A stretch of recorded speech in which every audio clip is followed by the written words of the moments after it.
ওই মসজিদে আকসা, যেই মসজিদে আকসার মধ্যে রাসূল পাক সাল্লাল্লাহু আলাইহি ওয়াসাল্লামের ইমামতিতে সমস্ত আম্বিয়া কিরাম মেরাজের রাত্রিতে নামাজ আদায় করেছে। বলেন না সুবহান। মসজিদে আকসার কথা কোরআনে আছে না নাই? আছে না নাই? আমার নবীর মেরাজ বিশ্বাস করতে হবে কি হবে না? বিশ্বাস যারা করে না তারা কি মুমিন? তারা কি মুনাফিক? বলেন না, তারা কি মুনাফিক? তারা মুমিন নয়, মুমিন নয়, তারা মুনাফিক মুসলমান। ঠিক কি না?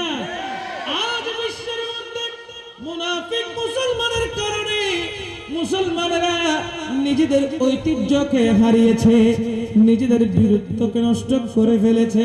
যতক্ষণ মুমিন মুসলমান সবাই এক ছিল, তখনও মুসলমানদের উপরে কোন ইহুদি কোন নাসারা চোখ তুলে তাকাতে পারে নাই। কারণ যেই দলের মধ্যে সিদ্দিকে আকবরের মতো নেতা থাকে, যেই দলের মধ্যে ফারুকে আজমের মতো বীর পুরুষ থাকে, যেই দলের মধ্যে উসমানে জিন্নুরান মৌলা আলীর মতো মানুষ থাকে, বীর পুরুষ থাকে, কখনো ওই মুসলমান দল, ওই ইসলামী দলটা আল্লাহর পক্ষ থেকে রহমত ছাড়া আর কোনো কিছুই পায় না। ঠিক কিনা বলেন? আজকে মুসলমানরা নির্যাতিত কেন হচ্ছে? যেহেতু আমাদের ভিতরে বেজাল ঢুকে গেছে, আমাদের ভিতরে মুনাফিক ঢুকে গেছে। মুনাফিকদেরকে চিহ্নিত করে করে যদি তাদেরকে আবার মুমিন বানানো যায়, তাহলে মুসলমানরা বীরত্ব ফিরে পাবে। যদি মুনাফিকরা আমাদের দলের মধ্যে বাসা বেঁধে থাকে, তাহলে আমাদের অবস্থা অত্যন্ত খারাপের চাইতে খারাপ হতে থাকবে। কথা বলেন ঠিক কিনা? সুতরাং বলতে চাই, ফিলিস্তিনের জমিনের মধ্যে যারা মুসলমানদের লাশ নিয়ে খেলাধুলা করছে, আল্লাহর দরবারে ফরিয়াদ করি, ওগো আল্লাহ, তুমি ইসরাইলদেরকে সম্পূর্ণ নাস্তানাবুদ করে দাও। আমিন। ফিলিস্তিনিতে যারা আছে মুসলমান ভাইয়েরা, আমাদের ভাই কিনা? এক মুসলমান অপর মুসলমানের। তো ফিলিস্তিনি যারা আছে, আমরা আজকে কত সুন্দর বাংলাদেশের জমিনে বসে মাহফিল করার সুযোগ পেয়েছি, ঈদে মিলাদুন নবী করছি, জুমার নামাজ আদায় করছি। তারা সব সময় মৃত্যুটাকে হাতে নিয়ে ইবাদত করছে। ঠিক কি না? এমন কঠিন পরিস্থিতি, এমন কঠিন অবস্থা, আল্লাহ পাক রহম করে, দয়া করে আমার ফিলিস্তিনি ভাইদের উপরে আল্লাহ দয়া এবং রহমত একসাথে নাজিল করুন। আমিন বলেন। এবং মুসলমানদের উপরে যারা অমানবিক অত্যাচার করছে, আল্লাহ পাক রব্বুল আলামিন তাদেরকে সমূলে ধ্বংস করে দিক। আমিন বলেন। দেখেন, রাসূল পাক সাল্লাল্লাহু তাআলা আলাইহি ওয়াসাল্লাম আমাদেরকে যা কিছু শিক্ষা দিয়েছেন, আমরা তা যদি অক্ষরে অক্ষরে পালন করতাম, তাহলে আজকে আমরা নির্যাতনের শিকার কখনো হতাম না। আমরা যদি রাসূল আরবি সাল্লাল্লাহু আলাইহি ওয়াসাল্লামের সুন্নতকে পালন করতে গিয়ে শরীয়তটাকে যদি আমরা আঁকড়ে ধরতাম, তাহলে আমরা কখনো দুঃখে পড়তাম না, কষ্টে পড়তাম না। আল্লাহ পাকের দয়া নিয়ে, আল্লাহ পাকের রহমত নিয়ে আমরা বীরত্বের সাথে সামনের দিকে এগিয়ে যেতে পারতাম। কথা বলেন ঠিক কিনা? আল্লাহুম্মা সাল্লি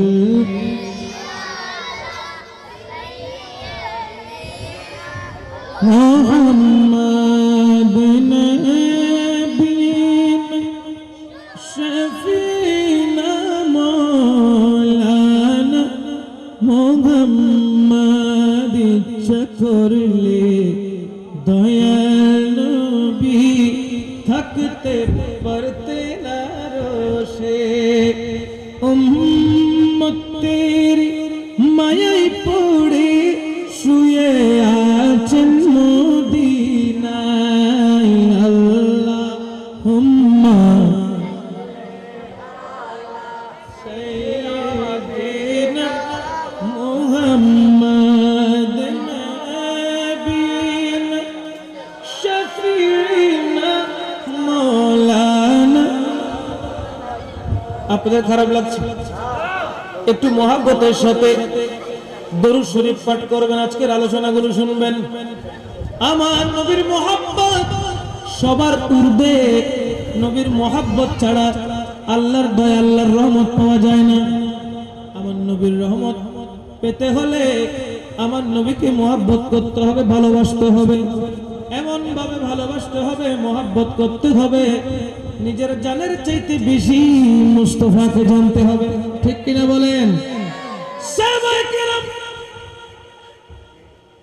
কোন সাহসের নিয়ে বিভিন্ন যুদ্ধের মধ্যে অংশগ্রহণ করেছেন। ওনাদের হাতে কোনো তলোয়ার ছিল না, বর্ষা ছিল না, তীর ছিল না, লোক সংখ্যাও বেশি ছিল না, কিন্তু সাহাবায়ে কেরাম আমার নবীর কণ্ঠের সাথে কণ্ঠ মিলিয়ে, আমার নবীর পদাঙ্ককে অনুসরণ করে, নিজের জানকে নবীর দরবারে পেশ করে আমার নবী যা বলতেন সাহাবায়ে কিরামগণ নবীর মুহাব্বতে তা পালন করতে। বর্তমান যুগে এমন পরিস্থিতিতে আমরা পড়েছি, আমাদের অন্তর থেকে নবীর মুহাব্বত খারিজ করে দেওয়ার জন্য পায়চারা করছে এমন কিছু মুনাফিক আছে না নাই?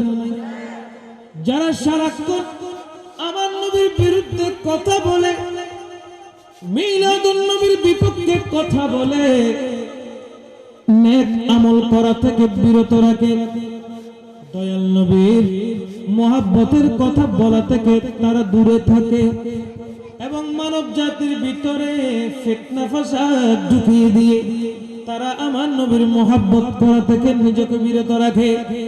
সাহাবায়ে কেরামদের আমল কি ছিল?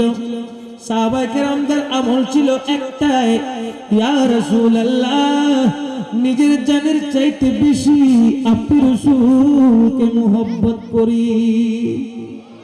আমল কয়টা? বলেন না, আমল কয়টা? একটা আমল, সেটাই হলো নবীর প্রতি মুহাব্বত। ঠিক কি না? আমার নবী বলেছেন বদর যুদ্ধে যেতে হবে, সরকারে পাক বদর যুদ্ধে যাওয়ার জন্য বলেছেন। সাহাবায়ে কেরাম জিজ্ঞেস করেন নাই, ইয়া রাসূলুল্লাহ, আমাদের তো তলোয়ার নাই, আমাদের তো অর্শ নাই, আমাদের তো তীর নাই, আমাদের তো বর্ষা নাই, কিছুই বলে নাই, কিছুই বলে নাই। আমার নবী বলেছে 1000 সৈন্যের বিরুদ্ধে তোমরা 313 জনকে যুদ্ধ করতে হবে। সাহাবায়ে কেরাম বলেছেন লাব্বাইক ইয়া রাসূলুল্লাহ, লাব্বাইক ইয়া রাসূলুল্লাহ। আমার নবী যখন বলতে লাগলেন 313 জন, 700 জনের বেশি, 313 জন 1000 সৈন্যের সাথে যুদ্ধ লিপ্ত হতে হবে। সাহাবায়ে কেরাম আর কোনো চিন্তা করে নাই, নবী যা বলে নবীর হুকুম পালন করার জন্য যুদ্ধের ময়দানে নেমে গেছে। বলেন না সুবহান। আমরা হলে প্রশ্ন করতাম, আমরা হলে প্রশ্ন করতাম। কি প্রশ্ন? আমরা বলতাম, ইয়া রাসূলুল্লাহ, কোথায় 1000 আর কোথায় 300 জন? কোথায় 1000 সৈন্য আর কোথায় 300 জন? আমাদের কাছে কোনো তলোয়ার নাই, আমাদের কাছে কোনো তীর নেই, আমরা কেমনে যুদ্ধে পারবো? আমরা হলে প্রশ্ন করতাম। কিন্তু ওই যুদ্ধের ময়দানে নিজের জানকে উৎসর্গ করার জন্য সাহাবায়ে কেরাম নেমে যাচ্ছেন শুধু আমার নবীর কথার বরকতে। সুবহানাল্লাহ। কারণ তারা বলতে লাগলেন যে আমরা নিজের জানের পরোয়া করি না, আমরা মুস্তাফার কথাকে দাম দেই। বলেন না সুবহানাল্লাহ। নবী যা বলে সাহাবায়ে কেরাম তা শুনে, নবী যা করতে বলে সাহাবায়ে কেরাম তা করে। বলেন না সুবহানাল্লাহ। এখন বর্তমানে আমাদের এই অন্তর থেকে নবীর প্রেমটাকে সরিয়ে দেওয়ার জন্য বহু রকমের কলা কৌশল চলতেছে। আমাদের অন্তর থেকে নবীর প্রেম যদি সরাতে পারে তাহলে মনে করবেন আমাদের উপরে কাফেররা বিজয়ী হয়ে যাবে। আমাদের উপরে কাফেররা কি হয়ে যাবে? বিজয়ী হয়ে যাবে। যতক্ষণ পর্যন্ত আমাদের অন্তরের ভিতরে নবীর মুহাব্বত থাকবে ততক্ষণ আল্লাহর রহমত আসতে থাকবে। যার অন্তরে আল্লাহর রহমত আসে সে বিজয়ী ছাড়া পরাজয় কখনো হয় না। কাফেরদের বিরুদ্ধে 100 জনের বিরুদ্ধে একজন দাঁড়ালে 100 জন থরথর করে কাঁপতে থাকে। কারণ মুমিনদের অন্তরের ভিতরে রাসূল থাকে, মুমিনের অন্তরের ভিতরে আল্লাহ থাকে। তো যে মুমিনের অন্তরে আল্লাহ রাসূল থাকে সেই মুমিনের অন্তর কখনো কাফেরকে ভয় করে না। কোন অবস্থাতে নবীর মোহাব্বত হৃদয় থেকে মোছা যাবে? আমার নবী বলতে লাগলেন, তুমি তো ততক্ষণ পর্যন্ত প্রকৃতপক্ষে ইমানদার হতে পারবে না যতক্ষণ পর্যন্ত তুমি আমি রাসূলকে নিজের জানের চাইতে বেশি মোহাব্বত করতে পারবে না। আমরা নবীকে মোহাব্বত করি কি করি না? ভালোবাসি ভালোবাসি প্রিয় নবীকে, ভালোবাসি ভালোবাসি প্রিয় নবীকে, প্রিয় নবীকে। আল্লাহ ও রাসূলকে মোরা ভালোবাসি, বলুন আল্লাহ ও রাসূলকে মোরা ভালোবাসি। হ্যাঁ, তাই তো মোরা জান্নাতের অধিকারী। ভালোবাসি ভালোবাসি প্রিয় নবীকে, ভালোবাসি প্রিয় নবীকে, প্রিয় নবীকে। আল্লাহ ও রাসূলকে মোরা ভালোবাসি, আল্লাহ ও রাসূলকে মোরা ভালোবাসি। তাই তো মোরা জান্নাতের অধিকারী। ভালোবাসি ভালোবাসি প্রিয় নবীকে, ভালোবাসি ভালোবাসি প্রিয় নবীকে, প্রিয় নবীকে, প্রিয় নবীকে। চিৎকার দিয়ে বলি সুবহানাল্লাহ। দুনিয়া থেকে যেতে হবে কি হবে না? এখানে এমন কেউ আছে যারা চিরজীবন দুনিয়াতে থেকে যাবে? নিশ্চয় আজকে নয়তো কালকে এই মায়ার পৃথিবীতে ছেড়ে আমাদেরকে পরকালে চলে যেতে হবে, ঠিক কি না? এখন দুনিয়া থেকে পরকালে যে যাব, ওই পরকালে চলে গেলে আবার রিটার্ন দুনিয়াতে আসার সুযোগ আছে? বলেন না আছে? কোনো সুযোগ নাই। চট্টগ্রাম জেলা থেকে যদি রাজধানী ঢাকায় যেতে হয়, প্রস্তুতির দরকার আছে না নাই? বলেন না? নাকি এখন এই মুহূর্তে যদি বলি ঢাকায় চলে যান, যাওয়ার সুযোগ থাকবে? আপনি বলবেন আমার কাপড় চোপড় নিতে হবে, টাকা নিতে হবে, যাতায়াত খরচ, খাওয়া দাওয়ার খরচ সবগুলো আগে মেনটেন করতে হবে, নয়তো 24টা ঘন্টা ঢাকার মধ্যে থাকা অসম্ভব হয়ে যাবে, ঠিক কিনা? একদিনের জন্য চট্টগ্রাম থেকে ঢাকায় গেলে যদি এমন প্রস্তুতি নিতে হয়, এই দুনিয়া থেকে চিরজীবন যেই জায়গায় চলে যাবেন, যেই জায়গা থেকে আর কোনো ফিরে আসার চান্স থাকবে না, তাহলে ওই জায়গার জন্য কেমন করে বান্দাকে প্রস্তুতি নিতে হবে? আমরা একবার চলে গেলে আর দ্বিতীয়বার আসার সুযোগ নাই, আছে? ওই মসজিদে আকসা, যেই মসজিদে আকসার মধ্যে রাসূল পাক সাল্লাল্লাহু আলাইহি ওয়াসাল্লামের ইমামতিতে সমস্ত আম্বিয়া কিরাম মেরাজের রাত্রিতে নামাজ আদায় করেছে, বলেন না সুবহান। মসজিদে আকসার কথা কোরআনে আছে না নাই? আছে না নাই? আমার নবীর মেরাজ বিশ্বাস করতে হবে কি হবে না? বিশ্বাস যারা করে না তারা কি মুমিন? তারা কি মুনাফিক? বলেন না, তারা কি মুনাফিক? তারা মুমিন নয়, মুমিন নয়, তারা মুনাফিক মুসলমান, ঠিক কি না? আজ বিশ্বের মধ্যে মুনাফিক মুসলমানের কারণে মুসলমানেরা নিজেদের ঐতিহ্যকে হারিয়েছে, নিজেদের বীরত্বকে নষ্ট করে ফেলেছে। যতক্ষণ মুমিন মুসলমান সবাই এক ছিল, তখন মুসলমানদের উপরে কোন ইহুদি, কোন নাসারা চোখ তুলে তাকাতে পারে নাই। কারণ যেই দলের মধ্যে সিদ্দিকে আকবরের মতো নেতা থাকে, যেই দলের মধ্যে ফারুকে আজমের মতো বীর পুরুষ থাকে, যেই দলের মধ্যে উসমানে জিন্নুরান মৌলা আলীর মতো মানুষ থাকে, বীর পুরুষ থাকে, কখনো ওই মুসলমান দল, ওই ইসলামী দলটা আল্লাহর পক্ষ থেকে রহমত ছাড়া আর কোনো কিছুই পায় না, ঠিক কিনা বলেন? আজকে মুসলমানরা নির্যাতিত কেন হচ্ছে? যেহেতু আমাদের ভিতরে বেজাল ঢুকে গেছে, আমাদের ভিতরে মুনাফিক ঢুকে গেছে।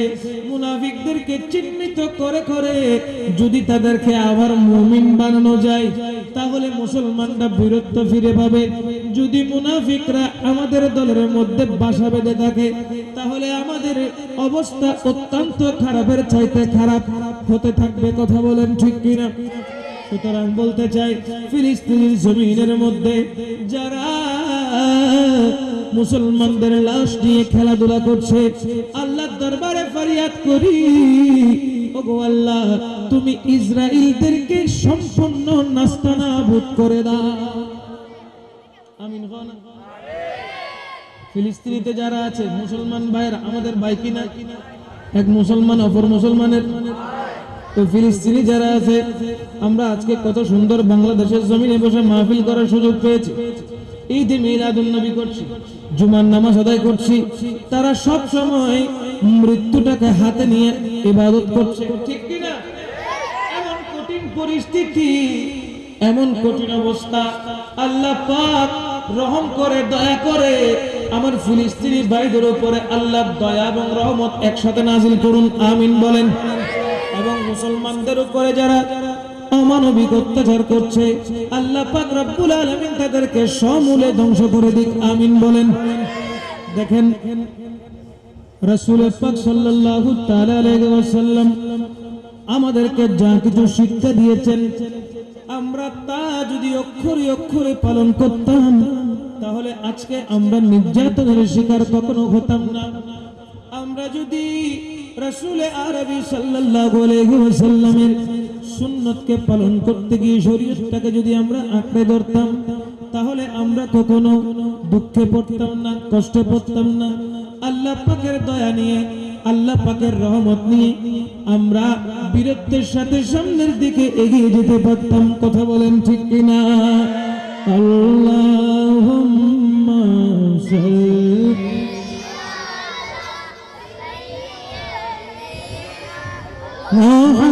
মুহাম্মাদিন নাবিয়িনা শাফিনা মাওলানা মুহাম্মাদ ইচ্ছা করলে দয়াল নবী থাকতে পারতে না রোষে।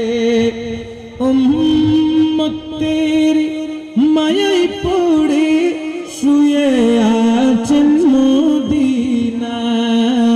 আল্লাহুম্মা সাইয়্যিদিনা মুহাম্মাদ নাবিয়িনা শাফিঈনা মাওলানা। আপনাদের খারাপ লাগছে? একটু মহব্বতের সাথে দরুদ শরীফ পাঠ করবেন, আজকের আলোচনাগুলো শুনবেন। আমার নবীর মহব্বত সবার ঊর্ধ্বে। নবীর মহব্বত ছাড়া আল্লাহর দয়া, আল্লাহর রহমত পাওয়া যায় না। আমার নবীর রহমত পেতে হলে আমার নবীকে মহব্বত করতে হবে, ভালোবাসতে হবে। এমন ভাবে ভালোবাসতে হবে, মহব্বত করতে হবে, নিজের জানের চাইতে বেশি মুস্তাফাকে জানতে হবে। ঠিক কিনা বলেন? সাহাবায়ে কেরাম কোন সাহসের নিয়ে বিভিন্ন যুদ্ধের মধ্যে অংশগ্রহণ করেছেন। ওনাদের হাতে কোনো তলোয়ার ছিল না, বর্ষা ছিল না, তীর ছিল না, লোক সংখ্যাও বেশি ছিল না, কিন্তু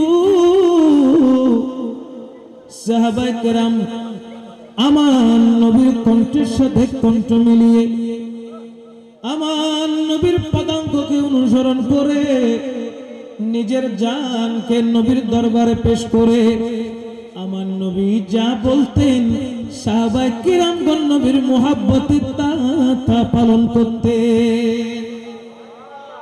বর্তমান যুগে এমন পরিস্থিতিতে আমরা পড়েছি, আমাদের অন্তর থেকে নবীর মুহাব্বত খারিজ করে দেওয়ার জন্য পায়চারা করছে এমন কিছু মুনাফিক আছে না নাই? যারা সারাক্ষণ আমার নবীর বিরুদ্ধে কথা বলে, মিলাদুন নবীর বিপক্ষে কথা বলে, নেক আমল করা থেকে বিরত রাখে, দয়াল নবীর মুহাব্বতের কথা বলা থেকে তারা দূরে থাকে এবং মানব জাতির ভিতরে ফিতনা ফাসাদ ঢুকিয়ে দিয়ে তারা আমার নবীর মোহাব্বত করা থেকে নিজেকে বিরত রাখে। সাহাবায়ে কেরামদের আমল কি ছিল? সাহাবায়ে কেরামদের আমল ছিল একটাই, ইয়া রাসূলুল্লাহ, নিজের জানের চাইতে বেশি আপনি রাসূলকে মোহাব্বত করি। আমল কয়টা? বলেন না, আমল কয়টা? একটা আমল, সেটাই হলো নবীর প্রতি মোহাব্বত, ঠিক কি না? আমার নবী বলেছেন বদর যুদ্ধে যেতে হবে। সরকারে পাক বদর যুদ্ধে যাওয়ার জন্য বলেছেন। সাহাবায়ে কেরাম জিজ্ঞেস করেন নাই, ইয়া রাসূলুল্লাহ, আমাদের তো তলোয়ার নাই, আমাদের তো অর্শ নাই, আমাদের তো তীর নাই, আমাদের তো বর্ষা নাই। কিছুই বলে নাই, কিছুই বলে নাই। আমার নবী বলেছে 1000 সৈন্যের বিরুদ্ধে তোমরা 313 জনকে যুদ্ধ করতে হবে। সাহাবায়ে কেরাম বলেছেন লাব্বাইক ইয়া রাসূলুল্লাহ, লাব্বাইক ইয়া রাসূলুল্লাহ। আমার নবী যখন বলতে লাগলেন 313 জন, 700 জনের বেশি, 313 জন 1000 সৈন্যের সাথে যুদ্ধ লিপ্ত হতে হবে। সাহাবায়ে কেরাম আর কোনো চিন্তা করে নাই, নবী যা বলে নবীর হুকুম পালন করার জন্য যুদ্ধের ময়দানে নেমে গেছে। বলেন না সুবহান। আমরা হলে প্রশ্ন করতাম, আমরা হলে প্রশ্ন করতাম। কি প্রশ্ন? আমরা বলতাম, ইয়া রাসূলুল্লাহ, কোথায় 1000 আর কোথায় 300 জন? কোথায় 1000 সৈন্য আর কোথায় 300 জন? আমাদের কাছে কোনো তলোয়ার নাই, আমাদের কাছে কোনো তীর নেই, আমরা কেমনে যুদ্ধে পারবো? আমরা হলে প্রশ্ন করতাম। কিন্তু ওই যুদ্ধের ময়দানে নিজের জানকে উৎসর্গ করার জন্য সাহাবায়ে কেরাম নেমে যাচ্ছেন শুধু আমার নবীর কথার বরকতে। সুবহানাল্লাহ। কারণ তারা বলতে লাগলে যে আমরা নিজের জানের পরোয়া করি না, আমরা মুস্তাফার কথাকে দাম দেই। বলেন না সুবহানাল্লাহ। নবী যা বলে সাহাবায়ে কেরাম তা শুনে, নবী যা করতে বলে সাহাবায়ে কেরাম তা করে। বলেন না সুবহানাল্লাহ। এখন বর্তমানে আমাদের এই অন্তর থেকে নবীর প্রেমটাকে সরিয়ে দেওয়ার জন্য বহু রকমের কলা কৌশল চলতেছে। আমাদের অন্তর থেকে নবীর প্রেম যদি সরাতে পারে তাহলে মনে করবেন আমাদের উপরে কাফেররা বিজয়ী হয়ে যাবে। আমাদের উপরে কাফেররা কি হয়ে যাবে? বিজয়ী হয়ে যাবে। যতক্ষণ পর্যন্ত আমাদের অন্তরের ভিতরে নবীর মোহাব্বত থাকবে ততক্ষণ আল্লাহর রহমত আসতে থাকবে। যার অন্তরে আল্লাহর রহমত আসে সে বিজয়ী ছাড়া পরাজয় কখনো হয় না। কাফেরদের বিরুদ্ধে 100 জনের বিরুদ্ধে একজন দাঁড়ালেও 100 জন থরথর করে কাঁপতে থাকে। কারণ মুমিনদের অন্তরের ভিতরে রাসূল থাকে, মুমিনের অন্তরের ভিতরে আল্লাহ থাকে। তো যে মুমিনের অন্তরে আল্লাহ রাসূল থাকে সেই মুমিনের অন্তর কখনো কাফেরকে ভয় করে কোন অবস্থাতে নবীর মোহাব্বত হৃদয় থেকে মোছা যাবে। আমার নবী বলতে লাগলেন, তুমি তো ততক্ষণ পর্যন্ত প্রকৃতপক্ষে ইমানদার হতে পারবে না যতক্ষণ পর্যন্ত তুমি আমি রাসূলকে নিজের জানের চাইতে বেশি মোহাব্বত করতে পারবে না। আমরা নবীকে মোহাব্বত করি কি করি? ভালোবাসি, ভালোবাসি প্রিয় নবীকে, ভালোবাসি, ভালোবাসি প্রিয় নবীকে, প্রিয় নবীকে। আল্লাহ ও রাসূলকে মোরা ভালোবাসি। বলুন আল্লাহ ও রাসূলকে মোরা ভালোবাসি। হ্যাঁ হ্যাঁ, তাই তো মোরা জান্নাতের অধিকারী। ভালোবাসি, ভালোবাসি প্রিয় নবীকে, ভালোবাসি প্রিয় নবীকে, প্রিয় নবীকে। আল্লাহ ও রাসূলকে মোরা ভালোবাসি, আল্লাহ ও রাসূলকে মোরা ভালোবাসি। তাই তো মোরা জান্নাতের অধিকারী। ভালোবাসি, ভালোবাসি প্রিয় নবীকে, ভালোবাসি ভালোবাসি প্রিয় নবীকে, প্রিয় নবীকে, প্রিয় নবীকে। চিৎকার দিয়ে বলি সুবহানাল্লাহ। দুনিয়া থেকে যেতে হবে কি হবে না?